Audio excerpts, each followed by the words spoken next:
Hello everyone, welcome back to our channel Financeable, where we upload videos related to finance, and in today's video I'll be teaching you how to change credit card on Cash App. Before getting started, if you are new to the channel, please do subscribe and turn on the notification bell icon to get notified every time we upload new videos. Now let's get started. First of all, open your Cash App application.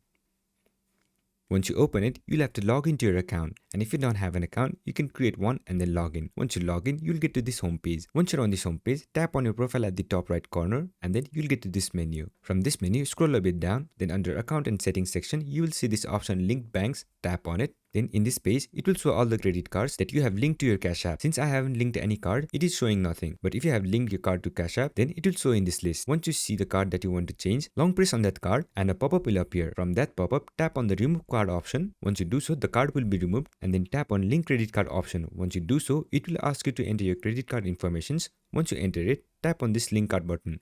Once you do so, the card will be exchanged. So this is how you do it. I hope this video was helpful, and if it was, don't forget to leave a like, comment and subscribe, and turn on the notification bell icon to get notified every time I upload new videos. And I'll catch you on the next one.